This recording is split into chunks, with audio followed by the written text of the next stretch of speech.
धर्मावलंबी हैं सभी का सम्मान हो, ऐसी कोई बात नहीं है भाई, ऐसी कोई बात नहीं है। मैं कोई सांप्रदायिक नहीं हूं और ना इस प्रकार की बात करता हूं कि जिससे किसी भी प्रकार का कोई संतुलन बिगड़े। और सत्य तो यह है भैया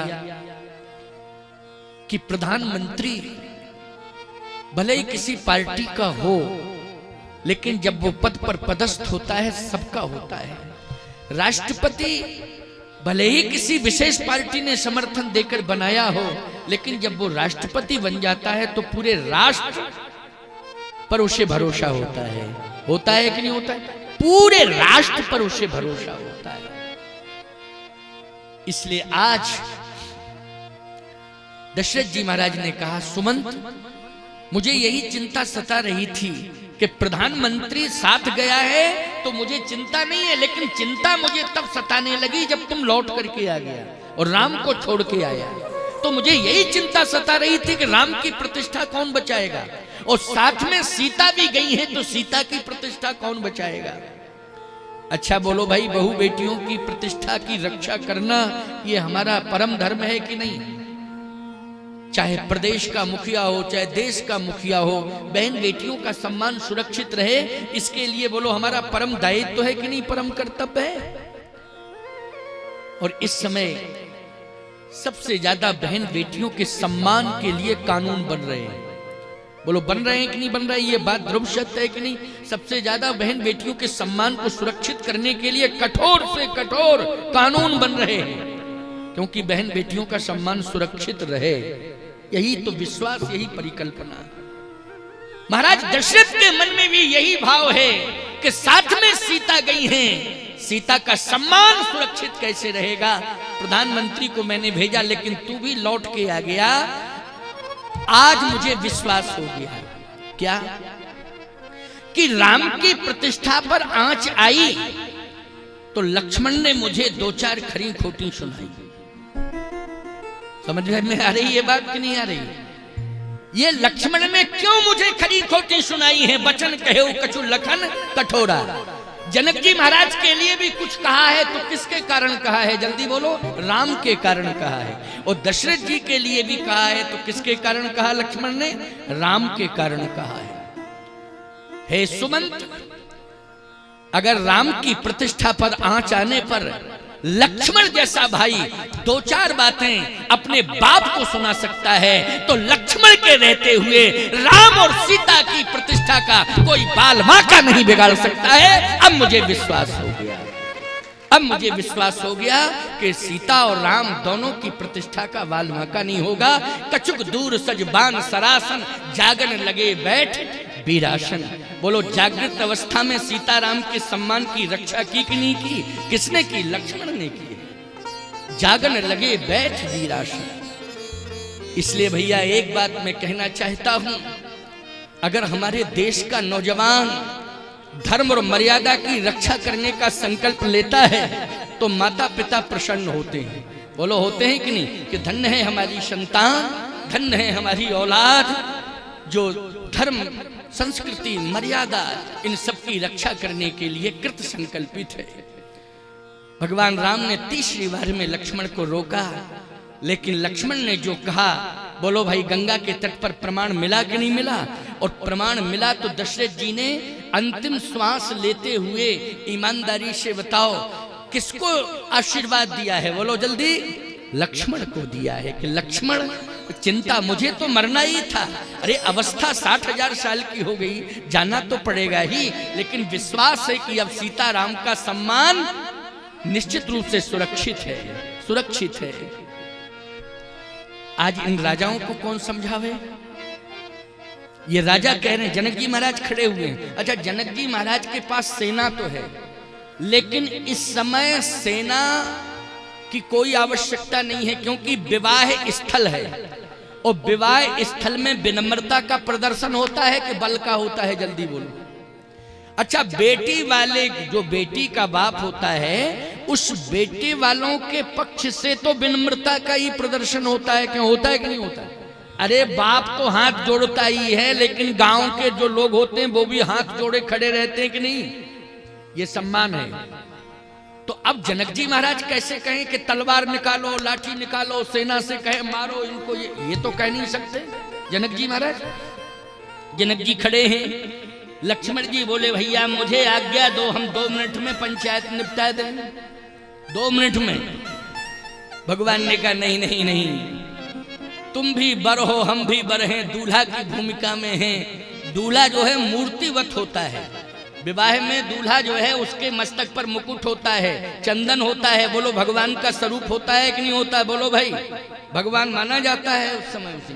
कहे नहीं नहीं नहीं नहीं, हम भी नहीं कर सकते कुछ, तुम भी नहीं कर सकते। तो लक्ष्मण जी ने कहा भैया अब होगा क्या, अब क्या होगा? इन राजाओं ने कहा कि आक्रमण। लक्ष्मण जी ने कहा अब तो आक्रमण की बात आ गई है, निश्चित रूप से अब आक्रमण करने वाले हैं। भगवान राम ने कहा लक्ष्मण विवाह हो रहा है, देवी देवताओं का स्मरण किया जाता है विवाह में, निश्चित रूप से भगवान स्वयं संभालेंगे और रक्षा करेंगे। लक्ष्मण जी बोले भगवान तो बन गया दूल्हा। अच्छा बोलो भगवान राम हैं लेकिन बने क्या हैं? दूल्हा बने हैं। तो लक्ष्मण जी बोले भगवान तो बन गया दूल्हा, अब क्या मतलब है, लाठी डंडा सहे? भगवान ने कहा लक्ष्मण तुम सब मुझे भगवान मानते हो, लेकिन मेरा भी भगवान है। मैं ही भगवान नहीं हूं, मेरा भी कोई भगवान है। देखो निराभिमानता है कि नहीं है? जल्दी बोलो, है निराभिमानता कि नहीं? मेरा भी कोई भगवान है। अपने आप को पूर्ण होने के बाद भी पूर्ण नहीं मानना चाहिए।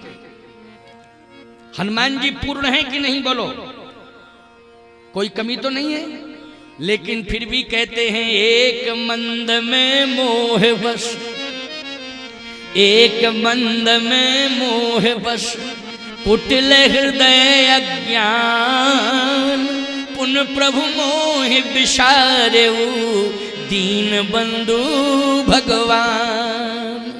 एक मंद में मोह बस, कुटिल हृदय अज्ञान।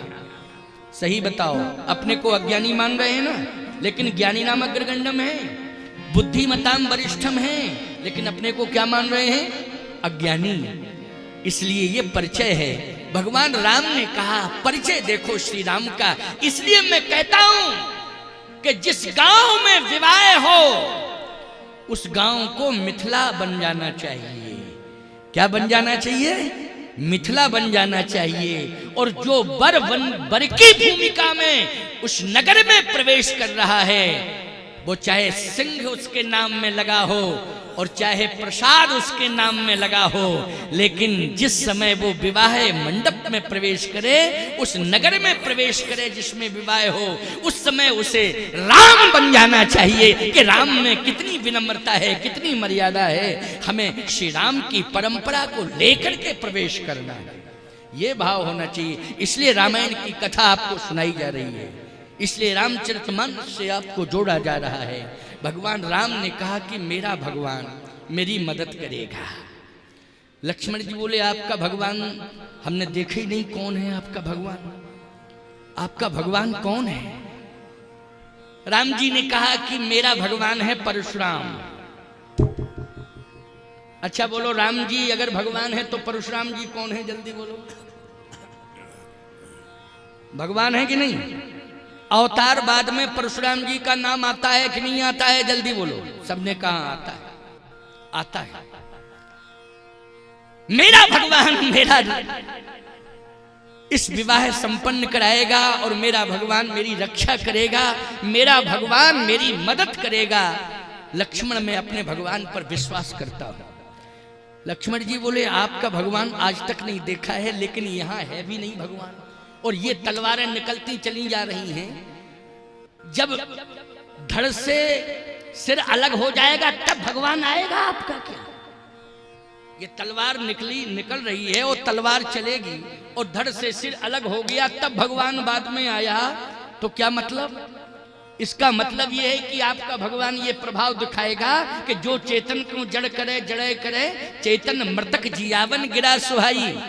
लेकिन इस विवाह स्थल पर अगर एक भी मृत्यु को प्राप्त हो गया तो कलंक लग जाएगा। बोलो लग जाएगा, भले ही जीवित कर दिया जाए ये अलग बात है, लेकिन कलंक लगेगा कि नहीं लगेगा। भगवान राम बोले लक्ष्मण ये राजाओं में क्षमता है मारने की? अरे क्षमता क्या, तलवारें निकल रही हैं तो तलवार का काम क्या है? तलवार का काम है क्या? मारने का है। वो चलेगी तो लोग मरेंगे। भगवान ने कहा इसका मतलब यह है कि तुम भगवान की शक्ति पर विश्वास नहीं कर सकते। जाको राखे साइया मार सके ना, कोई बाल न बांका कर सके, चाहे जो जग बैरी हो। विश्वास रखो मेरा भगवान मेरी रक्षा करेगा।